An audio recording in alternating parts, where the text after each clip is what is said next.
The Lord be with you. And with your spirit. A reading from the Holy Gospel according to Luke. Glory to you, Lord. Jesus said to his disciples, I have come to set the earth on fire, and how I wish it were already blazing. There is a baptism with which I must be baptized, and how great is my anguish until it is accomplished. Do you think that I've come to establish peace on earth? No, I tell you, but rather division. From now on, a household of 5 will be divided, 3 against 2, and 2 against 3. A father will be divided against his son, and a son against his father. A mother against her daughter, and a daughter against her mother. A mother-in-law against her daughter-in-law, and a daughter-in-law against her mother-in-law. The Gospel of the Lord. Praise to you, Lord Jesus Christ.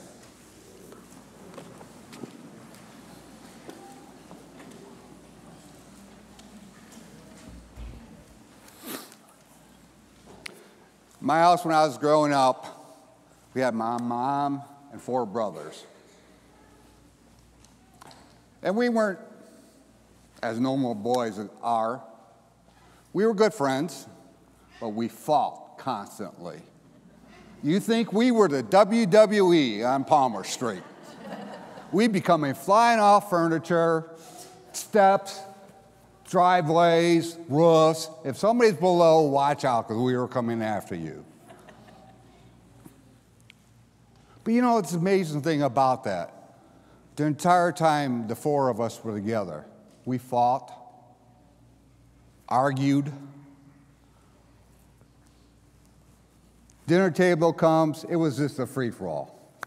But what's amazing about all of it, it wasn't we hated each other, or that we didn't talk to each other, or just didn't dislike each other. We were just being boys. And being boys, we had something to prove to each other. That was who was king of the hill. I was always the smallest one, even though I was the second oldest of all of them.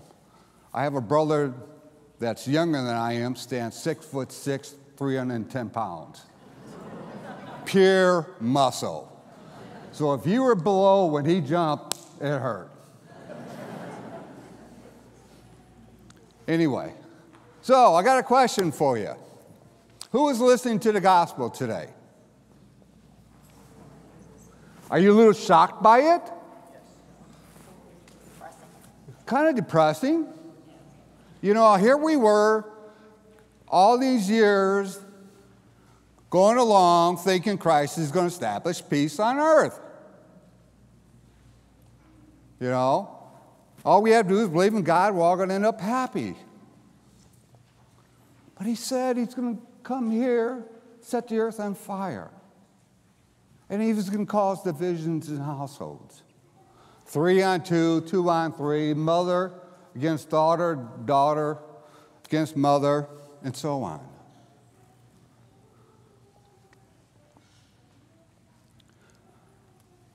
Now, I know that might make you feel uncomfortable, because it sure did me when I first read this Monday. I'm going, whoa. In fact, it took all week to figure out what he's trying to say, and I'm still not sure I understand what he's trying to say. But I guess my synopsis of what he's trying to say is, if you don't feel comfortable, there's times that you have to feel uncomfortable in your life. There are times that you just can't go with the norm, that you've got to be shooken up. It's a way of waking us up. Christ is telling us, it's great that you believe in everything in me, but how much of my will can you handle? How much do you do it automatically? How much do you just set on autopilot and go? How much do you think my words are?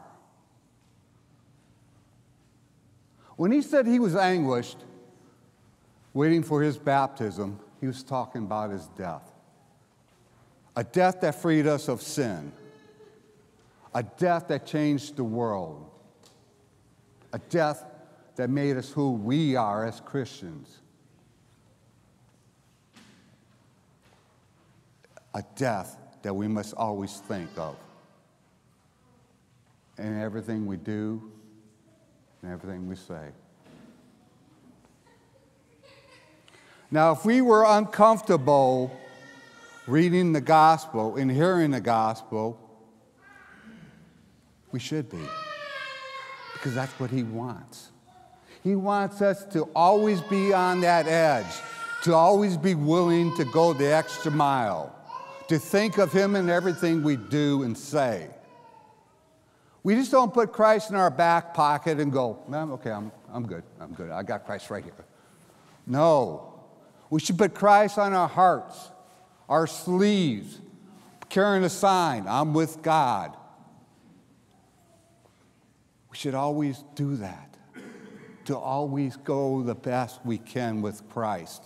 Just don't go, I read the Bible once a week. I go to church 45 minutes on Sunday. I go to confession once a month. He wants us to be stressed, to always have him in our minds, in our brains, to always go at it. When I started the homily about my brothers, the four of us always fighting and always trying to be the king of the hill, well, I've got to say this about my brothers. As older we got, one of the things that we taught each other was to strive to always be the best at whatever we did. Whether playing baseball, football, soccer, basketball, school, well, for those guys, not so much me. In fact, Deacon Gill can tell you about my school experience. But when you're striving, it's what Christ wants us to do. There ain't nothing, and I hate to say the word ain't, but I'm going to say it again. There ain't nothing we can't do without working towards it. And if we have Christ with us, we can make it. We can make all we want to make for him.